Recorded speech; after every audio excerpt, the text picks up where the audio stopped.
విశాఖ ఉక్కు ప్రైవేటీకరణకు వ్యతిరేకంగా బీఎస్సీ నిర్వహించిన ధర్నాలో ఆ పార్టీ రాష్ట్ర నాయకులు మాజీ ఉన్నత పోలీస్ అధికారి జె పూర్ణచంద్రరావు రాష్ట్ర ప్రభుత్వంపై నిప్పులు చెరిగారు. కేంద్ర రాష్ట్ర ప్రభుత్వాలు ఏ విధంగా దగా చేసి ప్రజలను మోసం చేస్తున్నారో తెలుపుతూ చేసిన ఉపన్యాసం ప్రజలను బాగా ఆకట్టుకుంది. విశాఖ ఉక్కును ప్రైవేటీకరణ అడ్డుకోవడానికి ఇక్కడి ఎంపీ శ్రీభరత్ ఏమాత్రం పట్టించుకోకపోవడం పట్ల విరుచుకుపడ్డారు. అలాగే ఎక్కడో కడప నుంచి వచ్చిన సీఎం రమేష్ను గెలిపించిన స్థానిక ప్రజల అమాయకత్వాన్ని ప్రశ్నించారు. పూర్ణచంద్రరావు తన ఉపన్యాసం ఆద్యంతం ప్రభుత్వ దగాను ఎండగట్టారు. పల్నాడు నుంచి వచ్చారు, ఏజెన్సీ ప్రాంతం నుంచి, ఏలూరు నుంచి, మా ఊరు నుంచి కూడా వచ్చారు, నర్సీపట్నం. సో వివిధ ప్రాంతాల నుంచి మీకు మద్దతుగా వీళ్ళందరూ వచ్చారనేది ఈ సంకల్పంగా మీరు నాయకులందరూ గుర్తించుకోవాలి. ఈ సంస్థ ఉద్యోగుల సంస్థే కాదు, ఇది ఉద్యోగుల సమస్య కింద కొంతమంది ఉద్యోగులు ఆలోచిస్తున్నారు, అలాగే బయట వాళ్ళు కూడా ఆలోచిస్తున్నారు. బయట వాళ్ళు అలా ఆలోచించడం చాలా ప్రమాదకరం. ఆ ప్రమాదంలో ఉత్తరాంధ్ర ప్రాంతం ఈరోజు ఉంది. ఇది ఉత్తరాంధ్ర 5 లక్షల కుటుంబాలని ఆదుకుంటున్నటువంటి సంస్థ విశాఖ స్టీల్ ప్లాంట్. కేవలం 17,000 మంది ఉద్యోగుల కోసం కాదు ఈ స్టీల్ ప్లాంట్ ఉంది. 30,000 మంది గురించి, కాంట్రాక్ట్ ఎంప్లాయీస్ గురించి కాదు ఈ సంస్థ. ఈ సంస్థ ఇక్కడ ఉన్న జనాలందరికీ ఉంది. ఈ రోజున విశాఖపట్నం ఇంత గొప్ప సిటీగా రూపుదిద్దుకుందంటే కారణం విశాఖ స్టీల్ ప్లాంట్. అటువంటి విశాఖ స్టీల్ ప్లాంట్ ని ప్రైవేట్ పరం చేస్తే రేపొద్దు నేనేమైందో చూడండి. పవన్ కళ్యాణ్ ప్రైవేట్ పోర్టుకి కాకినాడకి వెళ్ళాలని చూస్తే రానివలా. అయితే ఇదే పరిస్థితి ప్రైవేట్ పరం చేస్తే ఈ ప్రాంతానికి దాపురిస్తుంది. ఇది ఉత్తరాంధ్ర ప్రజలు ఒప్పుకుంటారా? ఇక్కడ 27 గ్రామాల ప్రజలు దాదాపుగా 22,000 ఎకరాలు ఇచ్చారు. అది కాకుండా దస్పల్లా భూములో వేరే భూములు ఉన్నాయి, అవి కూడా 5-6 ఎకరాలు ఇచ్చారు. మొత్తం 27,000 ఎకరాలు ఇచ్చారు. అదే అమరావతికి 33,000 ఎకరాలు ఇచ్చారు.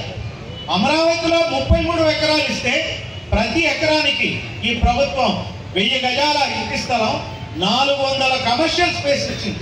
అంతేకాకుండా ఈ ప్లాట్లు వాళ్ళ చేతికి వచ్చేంత వరకు, చూపించేంత వరకు ప్రతి సంవత్సరం 30,000 రూపాయలు ఇస్తుంది ప్రభుత్వం.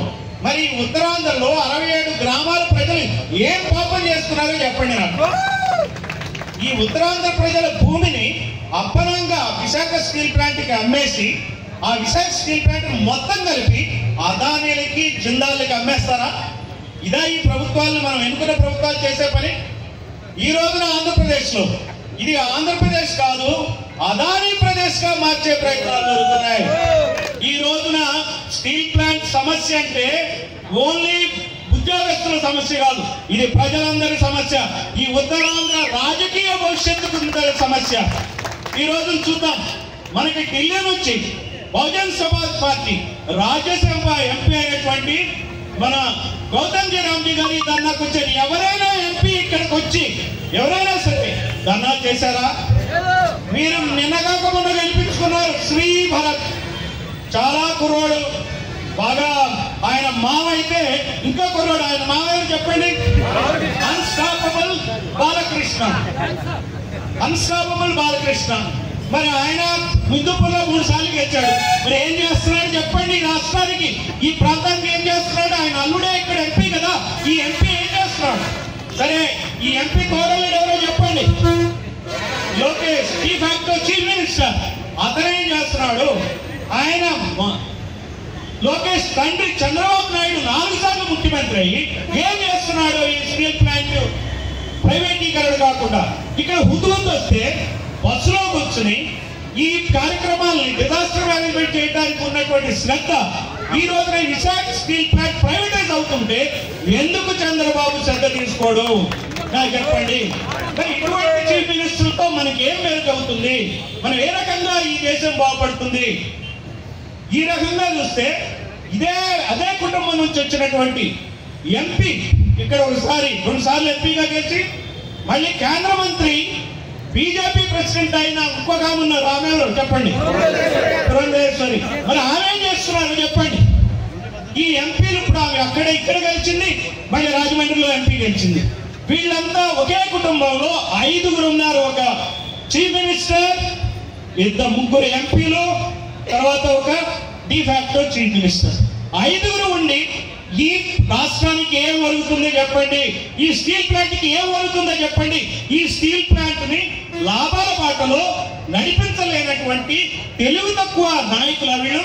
మళ్ళీ వాళ్ళు వ్యాపారాలు వాళ్ళు నడుపుకోవట్లేదో చెప్పండి. ఏముంది ఆయన చంద్రబాబు గారికి ఉన్న పరిశ్రమ ఏంటి? హెరిటేజ్. అది మరి లాభాల్లో ఉందా నష్టాల్లో ఉందా? మరి ఇవెందుకు రాదు, ఇవెందుకు నడుపుకోరు? కేంద్ర ప్రభుత్వంతో మాట్లాడి ఒక సరైన అధికారిని వేసి రోజు ఇది పర్యవేక్షణ చేయొచ్చు కదా. ఏ స్టీల్ ఏ ఉక్కు కర్మాగారం కూడా ప్రైవేట్ మీద కట్టల. అయినప్పటికీ 45,000 కోట్ల రూపాయల అప్పుల్ని స్టీల్ ప్లాంట్స్ కి మాఫీ చేసింది ప్రభుత్వం. ఎస్ఆర్ స్టీల్స్ కి, నిప్పన్ రోకి, భూషణ్ స్టీల్స్ కి, 3 స్టీల్స్ కి 45,000 కోట్ల రూపాయలు మాఫీ చేసేదానికి ఇక్కడున్న స్టీల్ ప్లాంట్స్ కి అడిగేది ఏంటి? కొన్నాళ్ళు డిలే చేయండి అని అడుగుతున్నాను. మేము మాఫీ అడగట్లా. ఏమంటే రైట్ ఆర్ రాంగ్? మాకు జస్ట్ కొన్నాళ్ళు పోస్ట్పోన్ చేయండి. అలాగే ఎలక్ట్రిసిటీ బిల్లు ఉంటుంది. ఈ రాష్ట్ర ప్రభుత్వం ఉచిత విద్యుత్ ఇస్తుంది. ఉచిత విద్యుత్ మేము డబ్బులు కడతాం, ఒక 5 సంవత్సరాలు ఆపండి అంటున్నారు.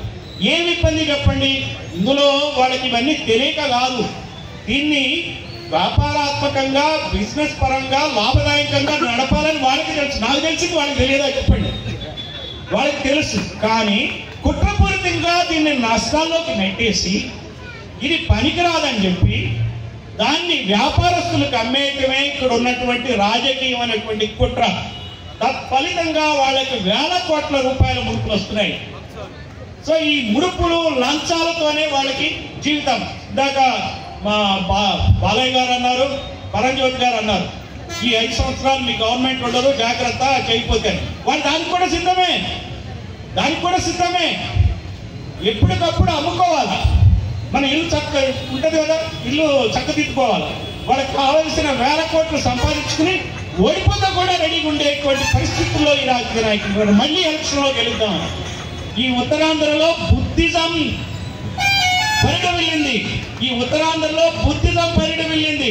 ఎక్కడ చూసినా సరే బుద్ధిస్ట్ సైట్సే ఉంటాయి. మీరు శ్రీకాకుళం వెళ్ళి చూడండి, శాలహుండం ఉంటుంది, దంతావత్తుని కోట ఉంటుంది, రకరకాలైనటువంటి బుద్ధిస్ట్ ప్లేసెస్ ఉన్నాయి. అంటే ఇక్కడ బుద్ధుని యొక్క చైతన్యంతోనే ఈ ప్రాంతం ఉంది. మీరందరూ శాంతి కాముకులు, మీకు ఈర్ష్య అసూయ ద్వేషాలు లేవు. అందుకే వలస నాయకులు మీరు భరిస్తున్నారు. ఇక్కడ ఉన్న వలస నాయకుల్ని మీరు ఎంపీ చేస్తున్నారు. ఇక్కడ ఉన్నటువంటి మంత్రి రాజశేఖర్ కావాలి, లేకపోతే ఆదినారాయణ గారు కావాలి, ఇక్కడ నాయకులు ఇక్కడ ఎమ్మెల్యేలు కావాలి. ఎక్కడో కడపలోంచి వచ్చినటువంటి వెలమ ద్వారా మీ అనకాపల్లి ఏం పెట్టేస్తాడండి? నాకు అర్థం కాదు. రాత్రి చూస్తే మీరు ఎట్లా కనిపిస్తారు చెప్పండి? ఉత్తరాంధ్ర ఇంత మంచి వాళ్ళు అయితే ఎలా? మీరు ఇది చాలా అన్యాయమైన విషయం. దీన్ని మీరు అర్థం చేసుకోవాలి.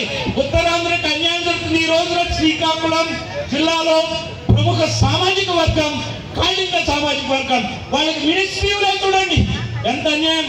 ఒకే ఇంట్లో 2 పదవులు ఇచ్చారు. అచ్చెన్నాయుడికి ఇచ్చారు, రామ్మోహన్ నాయుడికి ఇచ్చారు.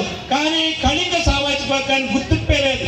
మన మిత్రులు వివి రమణమూర్తి గారు ఉన్నారు ఇక్కడ, ఆయన కమల సామాజిక వర్గం. వాళ్ళ పరిస్థితి ఏంటో చూడండి. మిమ్మల్ని అందరినీ అని చేస్తున్నారు. ఎక్కడా లేని సామాజిక వర్గం. హెచ్ఎల్ ఎమ్మెల్యే ఒక కమ్మ సామాజిక వర్గానికి చెందినవాడు ఎట్లయితాడు చెప్పండి? ఒక కుటుంబం కూడా. ఉత్తరాంధ్ర ప్రజలు దీన్ని గమనించాలా? వలస నాయకుల్ని తరిమి కొట్టాలా?